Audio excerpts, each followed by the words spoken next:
Hey everybody, this is chapter 9 of David Ryazanov's Karl Marx and Friedrich Engels, an introduction to their lives and work.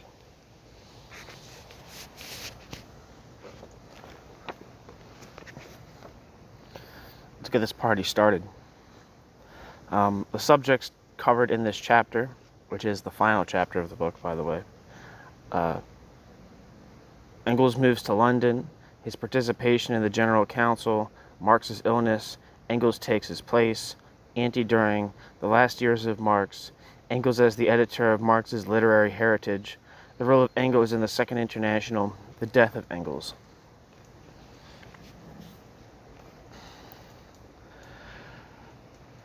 We have thus concluded the history of the First International, and we had no occasion to make mention of Engels.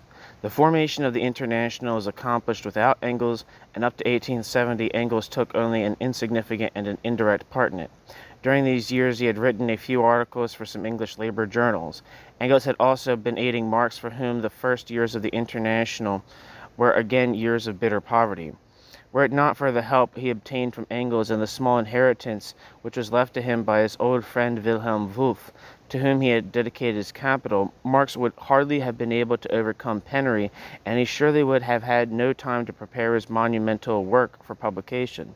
Here is a touching letter in which Marx informs Engels that he had at last finished correcting the last page. Quote, at last, this volume is finished. I owe it only to you that this has been possible. Without your self-sacrificing aid, it would have been impossible for me to go through the colossal labor on these 3 volumes. I embrace you full of thanks." End quote. Engels has been accused of having been a manufacturer. This we must admit, but we should also add that he had become that for a short time. After his father's death in 1860, Engels continued to work in the capacity of a simple employee. Only in 1864 did he become a member of the firm and one of the directors of the plant. During all this time, he was trying to rid himself of this, quote, dog's trade. He was deterred by the thought not only of himself but of Marx. In this regard, his letters written to Marx in 1868 are very interesting. In them he informed Marx that he was conducting negotiations about leaving the firm, but that he wanted to accomplish it in a way that would ensure his own and Marx's economic independence. He finally succeeded in coming to an agreement with his partner. In 1869 he left his factory on conditions which enabled him to provide for his friend, thus definitely ridding Marx of the penury that had been weighing upon him. Only in September 1870 did Engels manage to move back to London. For Marx, Engels' arrival meant more than personal happiness. It meant considerable relief from the colossal labor which he was performing for the General Council. There were always a countless number of representatives of various nations whom he had either to meet in person or to correspond with. Engels was noted for his linguistic abilities since his youth. He knew how to write, and as his friends jested, he knew how to stammer in 12 languages. He was therefore ideally equipped for taking charge of the correspondence with the various countries. Besides, his long business experience proved useful in that he, unlike Marx, brought efficiency and order into his work. Engels took over this work as soon as he became a member of the General Council in order to spare Marx, whose health was undermined by excessive poverty and privation. He also took upon himself still other parts of the work. An energetic man, Engels had long been craving for the opportunity to do this work, and judging by the minutes of the General Council, he very soon became one of its most diligent members. But this circumstance had another side to it. Engels moved to London after the struggle with the Bakuninists had begun and had already made itself felt in the General Council. Moreover, as we have seen, at this time there was serious discord even among the Englishmen themselves. In brief, this was a time of sharp conflict on the ground of principles and tactics. It is a matter of common knowledge that struggles along purely doctrinal and tactical lines are invariably complicated by a strong admixture of the personal element, likes and dislikes, sympathies and prejudices, etc. If such a conflict breaks out within the boundaries of one region, one effective way to stop it is a temporary change of quarters. Although this method is efficacious within the limits of a district, a state, or even an entire country, it was utterly inapplicable within the International. Altogether, this method of resolving contradictions is only a limited significance. It is much better to settle such contradictions either by way of agreement or by way of separation. We've already spoken of the objective causes which brought on the disturbance within the English section of the International. What some historians of the International, and especially historians dealing with the English labor movement, do not or cannot understand is that the General Council, which from 1864 to 1872 was directing the international labor movement, was at the same time also the directing organ of the English labor movement. And if internal affairs affected the English movement, then the converse was also true. That is, every change in the English labor movement was bound to be reflected in the international functions of the General Council. We have pointed out in the last chapter how, as a result of the concessions made to Engels' workers in the years 1867, we have already pointed out in the last chapter how, as a result of the concessions made to the English workers in the years 1867 to 1871, the right to vote for the city workers and the legalization of trade unions, the trade union members of the General Council began to tend toward moderation. Icarius, too, began to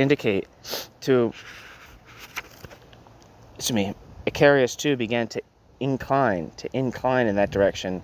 He now was a prosperous man and, as it not infrequently happens with workers, became much more tolerant with the bourgeoisie. But besides Icarius, there were a number of other members of the General Council who disagreed with Marx. The appearance of Engels as a member of the General Council, who was often forced to take the place of Marx, added one more personnel element to aggravate the already strained conditions. During the 20 years of his life in Manchester, Engels had lost almost all contact with the labor movement. During all that time, Marx had stayed in London, had kept up his relations with the Chartists, had written for their publications, and had taken part in the German labor circles and in immigrant life.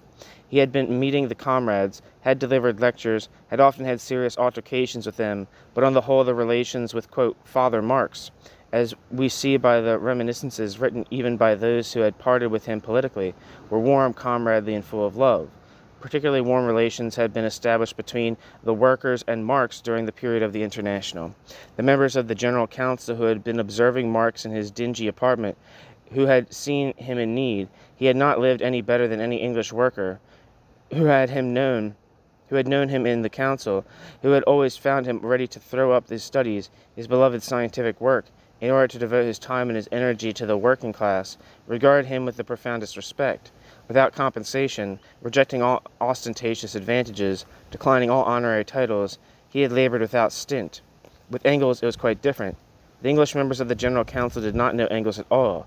The other members knew him just a little. Only among the German comrades were there some who remembered Engels. But even there he had to work hard to win a position for himself. For to most members he was a rich man, a Manchester manufacturer, who, it was said, had 25 years previous written a good book in German about the English workers. Having mingled for about 20 years in an almost exclusively bourgeois environment, among stock market wolves and industrial hawks, Engels, who was always noted for his decorous behavior, acquired even more fastidious manners. Always spick and span, always even of cold exterior, invariably polite, with military mannerisms, he would not utter a strong word. He was hopelessly dry and cold. This was the description of Engels given by people who had known him in the 40s. We know that in the editorial offices of the Neue Rheinische Zeitung, whenever Marx would be on leave of absence, Engels would provoke serious objections by his haughty air of intellectual superiority. Less impulsive than Marx, he was much more unendurable in his personal relations, and in contradistinction to Wilhelm Wolff and Marx, who were ideal comrades and guides, repelled many workers. Only gradually did Engels adjust himself to his new setting and lose his former habits. In the meantime, and these were difficult years to boot, Engels, having to substitute for Marx more and more often, aggravated the already strained relations in the General Council. This may serve as an explanation why not only Icarius, but even Hermann Jung, an old collaborator of Marx, who for a long time had been the General Secretary of the International, had very close personal bonds with Marx, and who had very willingly and most delicately been helping Marx to carry his onerous obligations, now abandoned the organization. The whole affair was, alas, not without fairy tales and gossip customary in such cases. As we've already stated, many people, just because they did not know Engels, could not understand why Marx loved and lauded his friend so much. It is enough to read the disgusting and vile reminiscences of Henry Mayer's Hindman, who lived from 1842 to 1923, the founder of the English social democracy, to see how base were their explanations. According to them, it appeared that Marx valued Engels' friendship so highly because the latter was rich and was providing for him. The conduct of several Englishmen was particularly contemptible. Among them was a certain Smith, who later became the interpreter of the Congresses of the Second International. During the recent war, he was, like Heinemann, a notorious social patriot. Engels could never forgive either him or the others their vilifying campaign against Marx. Shortly before his death, Engels threw down the stairs the same Mr. Smith who now came to visit him.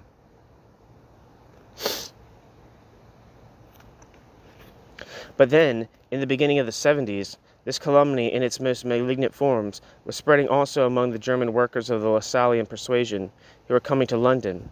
But Engels' participation sharpened the schism not only in London. We know that outside of Russia, Bakunin and his adherents concentrated their work in the Latin countries, Italy, Spain, southern France, Portugal, the French and Italian parts of Switzerland.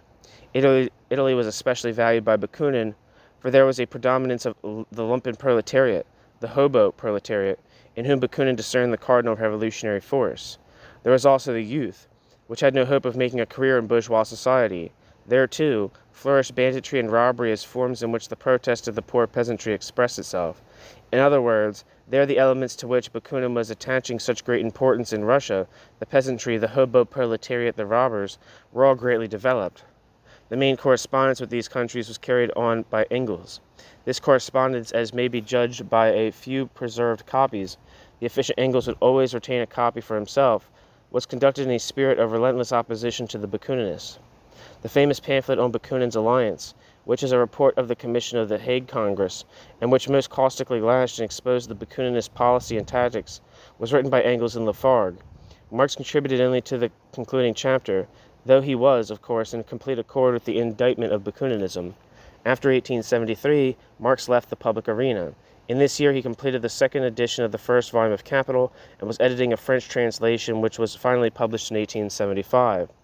If we should add to this a postscript for the old book about the Communist League and the small article written for the Italian comrades, it would make up the sum total of everything Marx had published up to 1880.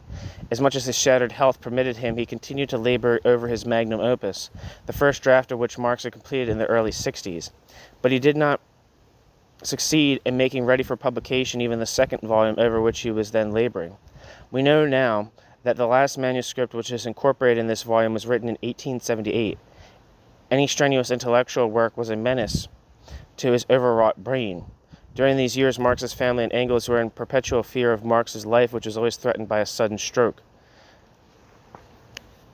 The mighty organism, once capable of superhuman labor, was gradually becoming weaker. Engels' touching care, his efforts to do everything possible to restore his old friend to health, were of little avail. Before Marx lay his great work in the rough, and as soon as he would feel a trifle better, as soon as the danger of death would become more remote, as soon as the physicians would allow him to work a few hours a day, he would resume his labors. The consciousness that he would never be able to complete this work was a continuous torture for him. Quote, "To be incapable of work," end quote, Marx would say, quote, "is to any human being who does not wish to be simply an animal the equivalent of a death sentence," end quote. After 1878, he was forced to give up all work on Capital and hoped that he would be able to return to it at some more auspicious time. This hope was not fulfilled.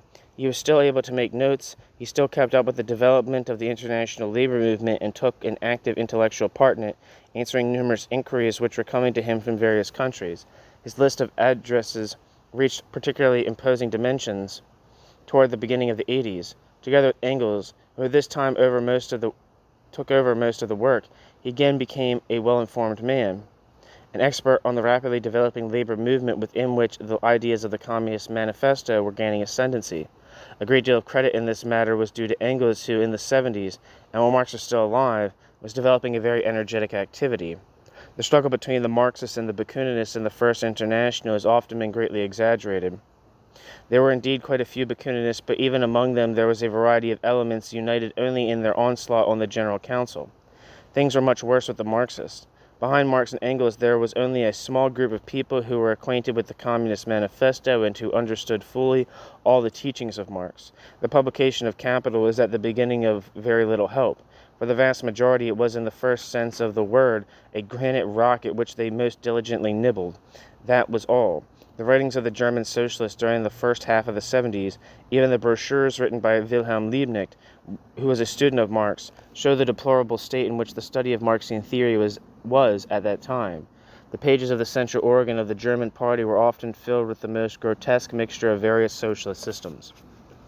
The method of Marx and Engels, the material conception of history, and the teaching about the class struggle, all this remained a sealed book.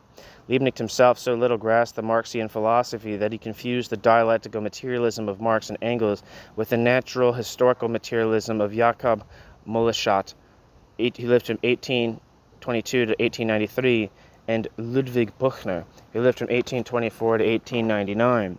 Finally, Engels, who took upon himself the task of defending and disseminating the tenets of Marxism, while Marx, as we have seen, was vainly trying to complete his capital. Engels pounced once upon an article that especially appealed to him, now upon a fact of contemporary history, in order that he might illustrate with individual cases the profound difference between scientific socialism and other socialist systems, or throw light on some obscure practical question from the point of view of scientific socialism, or how the practical application, or show the practical application of this method. Since the famous German Proudhonist Mühlberger was publishing in the central organ of the German social democracy a series of articles dealing with the housing question, Engels, seizing upon this as a good pretext, showed the chasm that separated Marxism from Proudhonism, die Wohnungsfrage. Besides this significant supplement to Marx's book, Poverty of Philosophy, he cast the lucid light of Marxism upon one of the chief factors determining the condition of the working class.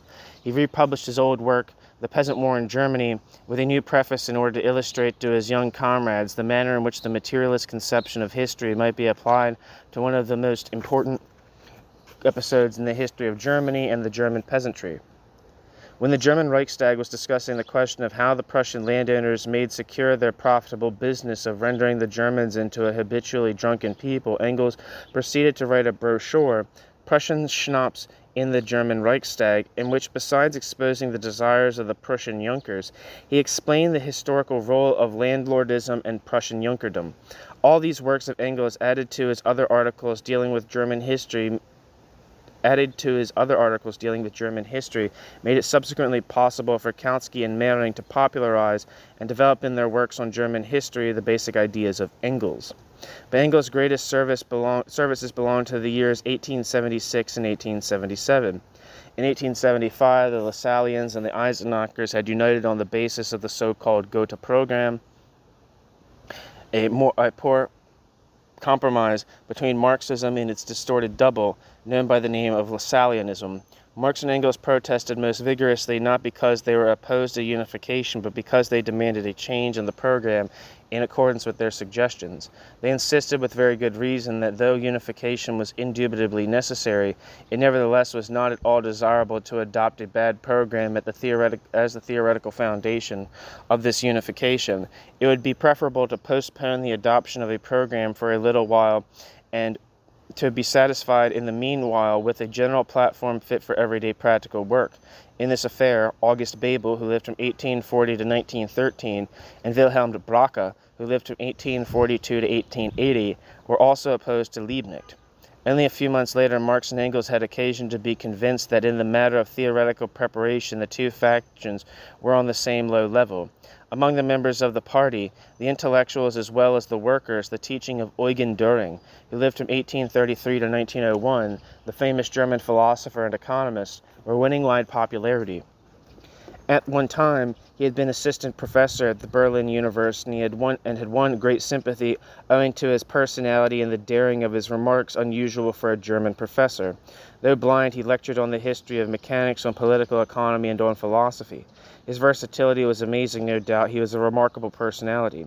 When he came out with his caustic criticism of the recognized socialist teachings, and particularly those of Marx, Dühring's lectures made a tremendous impression.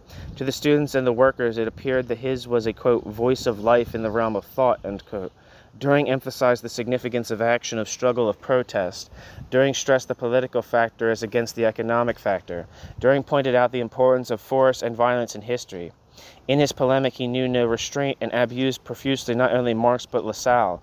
He was not even ashamed to cite the fact that Marx was a Jew as an argument against Marx. Engels hesitated for a long time before he decided to strike against Düring. He finally gave way to the solicitations of his German friends and in 1877 published in the Vorwärts, the central organ of the party, a series of articles in which he subjected Düring's views to scathing criticism. This provoked indignation even amongst some of his comrades in the party. Düring's followers, Edward Bernstein, who lived from 1850, and I guess he was still alive at the time this book was published, which was, I think, in the late, I think it was 1927. I don't know if there's anything. Yeah, originally published in 1927. So as of 1927, Bernstein was still alive, and so is Kautsky for that matter. I think Kautsky died in like 1939. Lived a very long time. Düring's followers, Edward Bernstein, the future theoretician of revisionism, and Johann Most, 1846 to 1906, the future German-American anarchist, were the most outstanding. At the convention of the German Social Democrats, a number of delegates, among whom was also the old Lassallean Waldteich, attacked Engels mercilessly. He reached the point where a resolution was almost adopted which would prohibit the further publication of Engels' articles in the central organ of the party, which regarded Marx and Lassalle as their teachers. Just as a side note, I would be cautious about giving the impression that Edward Bernstein, at this time, I don't know what his relationship with Düring was, but Edward Bernstein definitely is a major figure in the Marxian tradition up until his so-called revisionist turn. He wasn't consistently some kind of intellectual opponent to like the so-called Marxist left. Another thing that's important is that according to Michael Bori, who wrote a pretty there's a collection of essays on Rosa Luxemburg, apparently Ferdinand Lassalle was pretty important to the intellectual development of Rosa Luxemburg.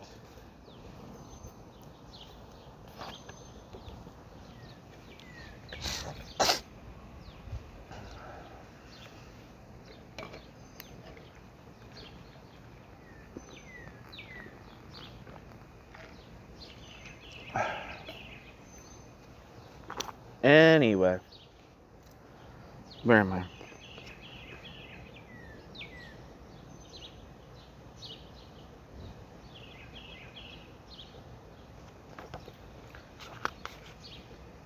An inconceivable scandal would have resulted had it not been for one conciliator who proposed a clever way out by suggesting that the publication of Engels' articles be continued not in the central organ proper but in a special supplement.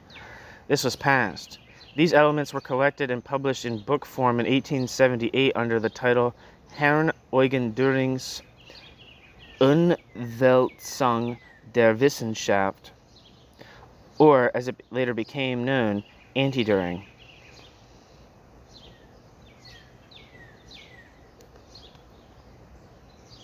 It was epoch-making in the history of Marxism. It was from this book that the younger generation, which began its activity during the second half of the 70s, learned what was scientific socialism, what were its philosophic premises, what was its method. Anti-Düring proved the best introduction to the study of capital. Now that's an important statement right there. This kind of gives it a degree to which Engelsism, according to a lot of people, became what we generally conceive of as Marxism. Because to my understanding, I'm not an expert on anti-Düring, but anti-Düring is fundamentally not about political economy, to my understanding.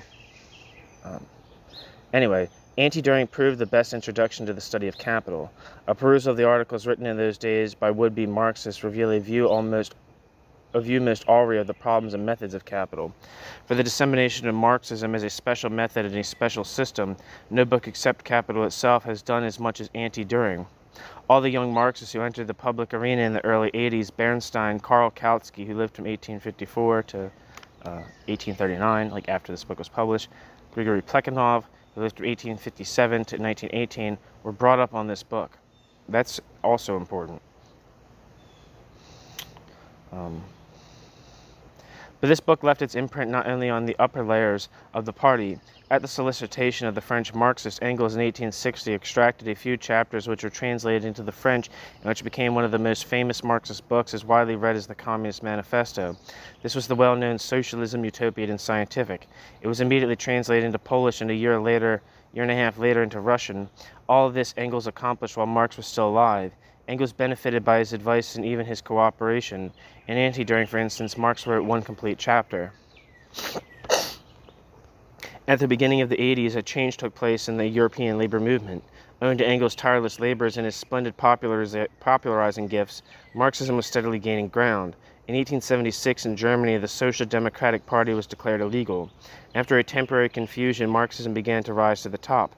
Bebel shows in his reminiscences that it was the old men from London who played an important part in this turn of affairs, for they demanded, under the threat of public protest, the discontinuance of what they called the, quote, scandal, and the irreconcilable struggle against all attempts to enter into any relations with the bourgeoisie.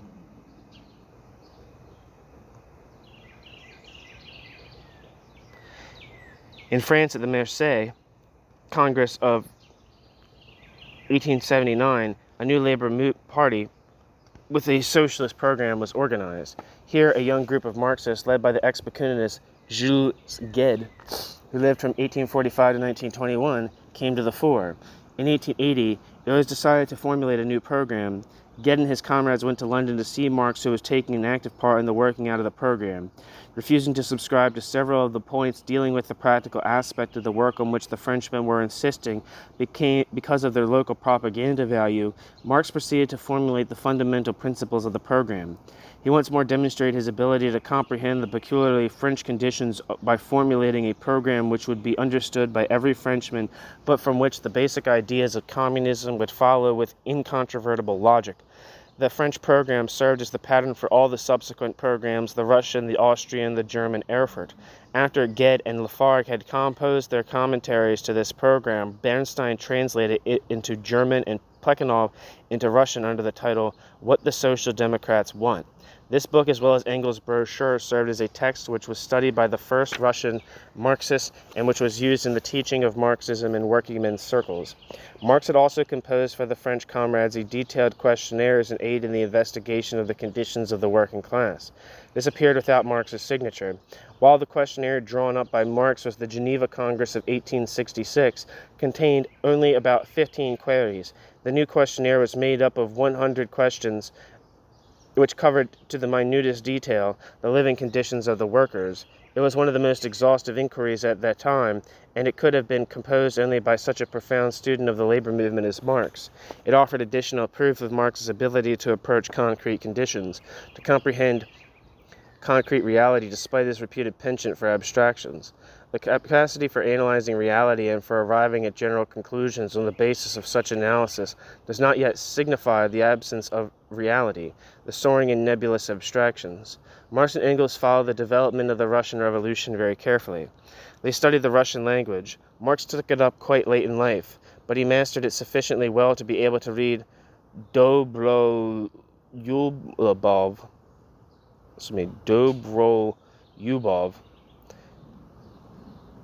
Chernyshevsky, and other writers such as Satikov, Shchedrin,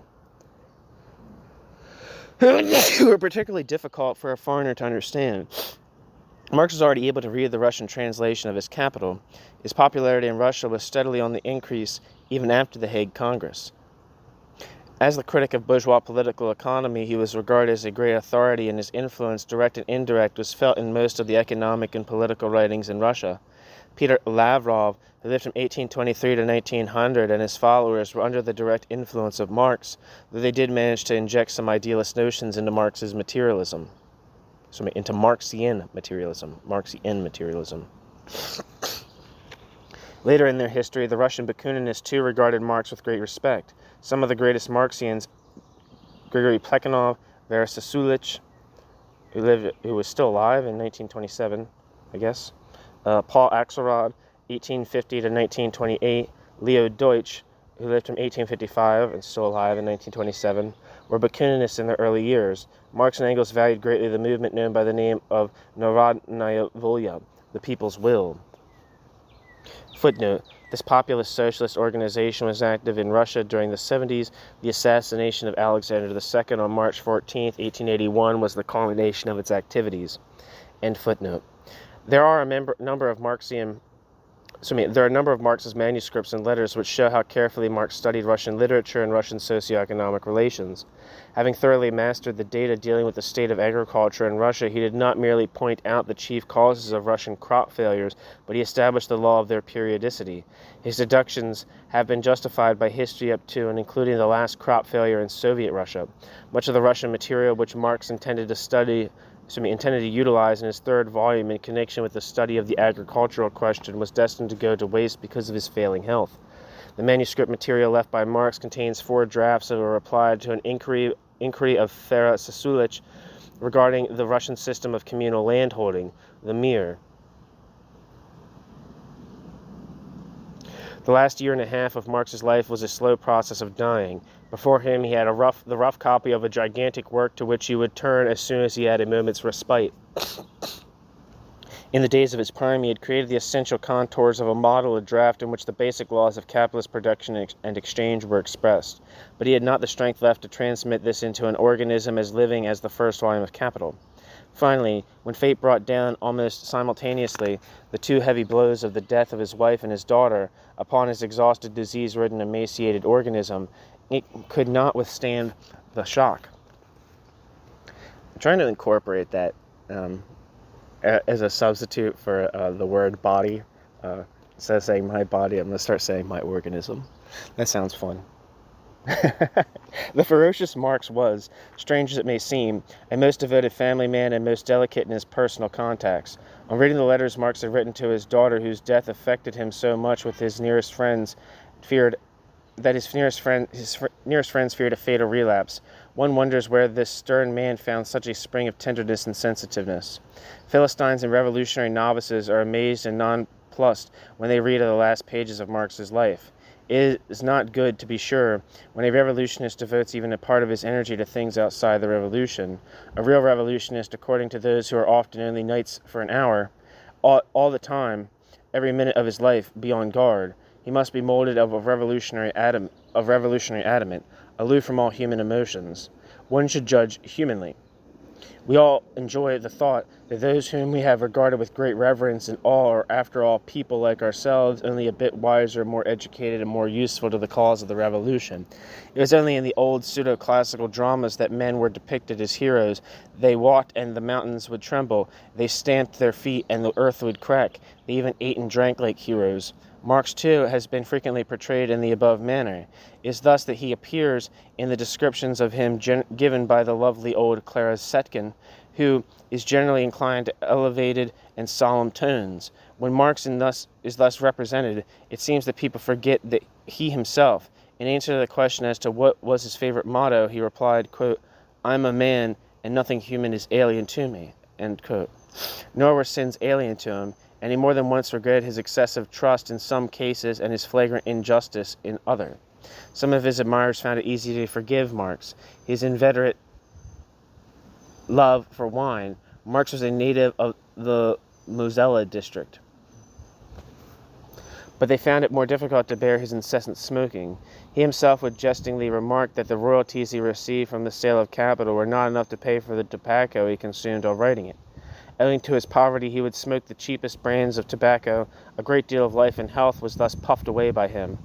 This was the cause of chronic bronchitis, which became particularly malignant during the last years of his life. Marx died on March 14, 1883, and Engels was right when, on the day of Marx's death, he wrote to the latter's old comrade, F.A. Zorga, quote, "All phenomena, even the most terrible, which take place in accordance with natural laws, are not without their own consolation. Such is the case now. The art of healing could probably have added to his life a couple of years of vegetating existence, the life of a helpless man, maintained by physicians as tribute to their own skill, and dying by inches instead of suddenly. But such a life Marx would hardly have endured. To live, confronted with his many unfinished tasks, and to suffer the pains of Tantalus, at the thought of the impossibility of carrying them to a conclusion, would have been for him 1,000 times more dreadful than the peaceful death that fell to his lot. Quote, "Death is terrible not to the dying, but to the one who remains among the living." End quote. It was his wont to reiterate, Marx's wont to reiterate, with Epicurus. But to see this mighty genius, a ruin dragging on its existence for the greater glory of medicine, and to hear the jibes of the Philistines, whom in the days of his flower he had so mercilessly flayed, no, what has happened is 1,000 times preferable. No, it will be 1,000 times better when the day after tomorrow we carry him out to the grave where his wife sleeps. In my opinion, after all he had lived through, which was clearer to me than all the physicians, there is no alternative. Be this as it may, humanity has grown shorter by a head, the most gifted head it had at its disposal. The proletarian movement will go on, but the center is gone. The center whither, in crucial moments, Frenchmen, Russians, Americans, and Germans hastened for aid, where they always received the clear and irrefutable counsel, which could only be given by a genius in perfect command of his subject. End quote. Engels was now confronted with some very harassing problems. A brilliant writer and one of the best stylists in the German language, a widely educated man, yet at the same time a specialist in several domains of human knowledge, he willy-nilly receded to a secondary position while Marx was alive. Quote, "I hope I may be permitted here to make a remark by way of personal explanation. Reference has frequently been made in recent days to my share in the formation of this theory, and I can therefore hardly avoid the necessity of here making, in a few words, a final statement on this subject. I cannot deny that I had an independent share before as well as during my 40 years of work with Marx in laying down as well as, more particularly, in the elaboration of the theory. But the overwhelming part of this, the basic and leading ideas, especially in the domains of history and economics, as well as the final and keen statement of them, belongs to Marx. What I contributed, Marx could have easily filled in without my aid, with the exception perhaps of 2 or 3 special branches of knowledge. But what Marx did, I could have never done. Marx stood higher, saw further, had a wider, more comprehensive and swifter view than all of us. Marx is a genius. We were at most talents. Without Marx, our theory would have been far from what it is now. It is therefore justly called by his name." End quote. Engels. That's from Ludwig Feuerbach, and I don't know. I can't remember the exact title of it, but it's Ludwig Feuerbach und der Ausgang der klassischen deutschen Philosophie. Is it Ludwig Feuerbach and the end of classical German philosophy, or the close of German classical philosophy? I'm not sure. Can't remember the connecting word. Either way, Engels, in his own words, had now to play first fiddle. He had been playing second fiddle all his life, and had always found great joy in the fact that the first fiddle was played with such marvelous virtuosity by Marx. Both of them played from notes which only they could so easily read. The first Herculean task that fell to Engels was the collating of Marx's literary legacy.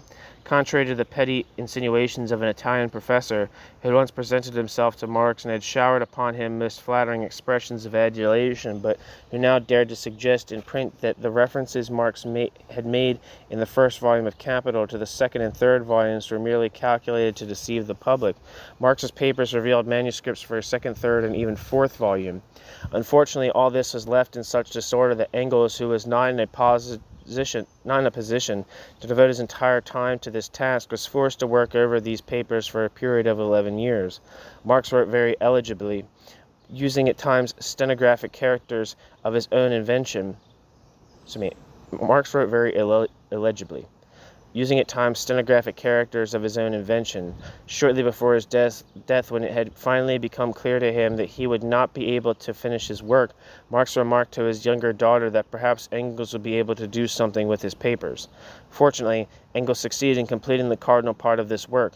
He edited the second and third volumes. We might admit that besides Engels there was hardly a man who would be capable of performing this great task. These volumes have some faults, but as they are published now, the name of Engels fully deserves to stand beside that of Marx. There is very little hope that we may secure Marx's original manuscripts as they reached Engels. With the exception of the first volume, Marx's Capital is accessible to us only through Engels' version of it. Formerly, particularly after the demise of the First International, Marx and Engels together had been performing the part of the erstwhile General Council. Now all the works of mediation and keeping up relations among various socialist groups, as well as the work of consultant and of purveyor of information, pressed as an ever-growing burden on Engels alone. Not long after the death of Marx, the international labor movement manifested vigorous signs of life. In 1886, there began talk about the organization of a new international. But even after 1889, that is, after the first Congress which organized the Second International, but which did not provide for a permanent central bureau up to 1900, Engels was taking a very active part as literator and advisor to the labor movement of well-nigh all the countries of Europe. The old General Council, which consisted of numerous members and of a number of secretaries from the several countries, was now embodied in Engels. As soon as a new group of Marxists would spring up in any country, it would forthwith turn to Engels for counsel. And with his uncanny knowledge of languages, he would manage, now correctly, now interspersed with some errors, to reply to the group's native tongue. He followed the labor movement in the different countries by reading their respective publications in the original. This took up a good deal of his time, but it enabled Engels to strengthen the influence of Marxism in those countries, by a skillful application of Marx's formulae to the specific conditions of each country. There is literally no country which was not served by Engels in his capacity of writer.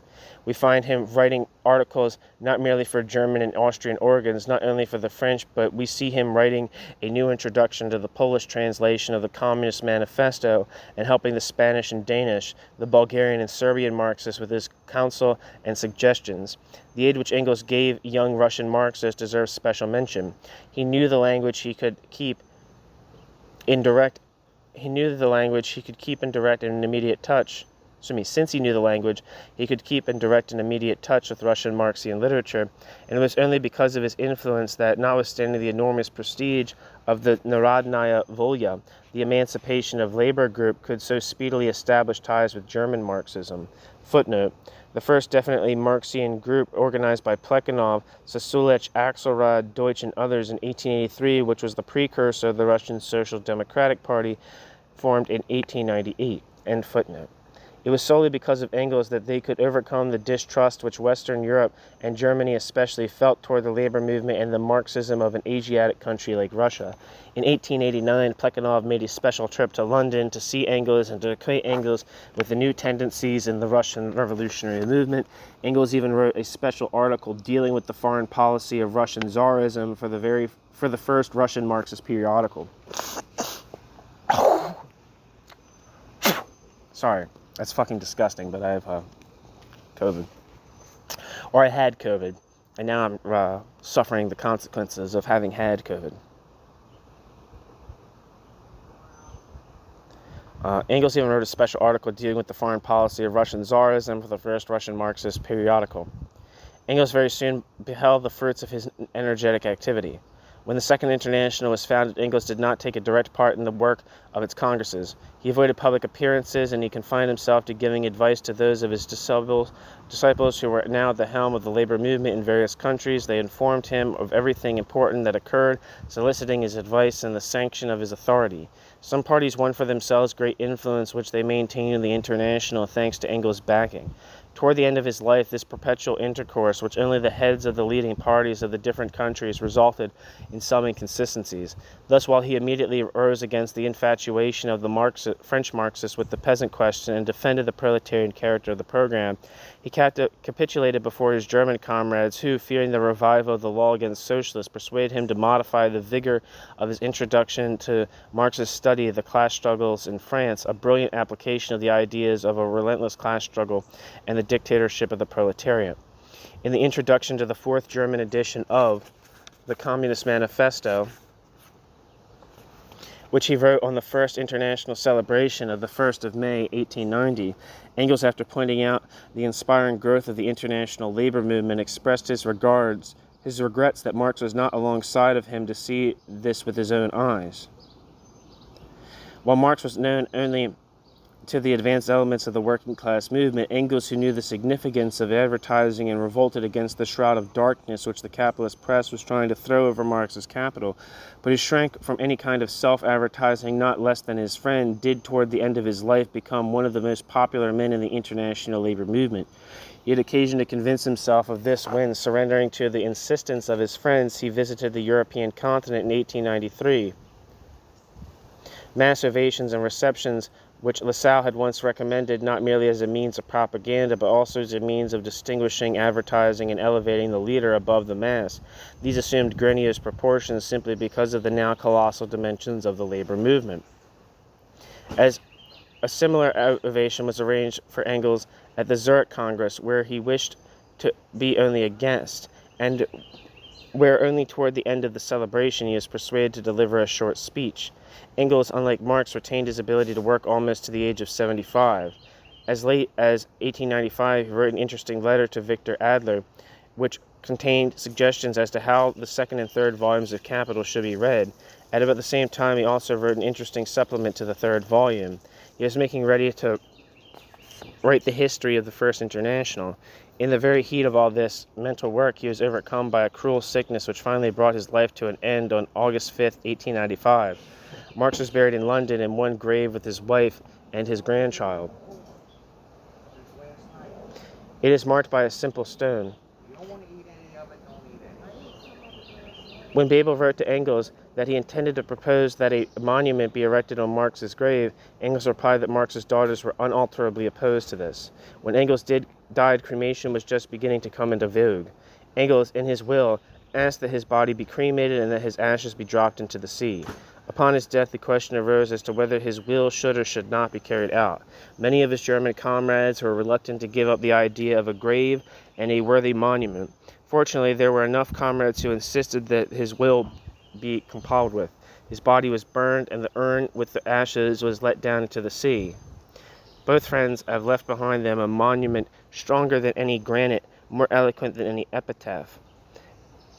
They have left us a method of scientific research, rules of revolutionary strategy and tactics. They have left an inexhaustible treasure of knowledge which is still serving as a fathomless source for the study and the comprehension of surrounding reality. The end. Thank you for listening.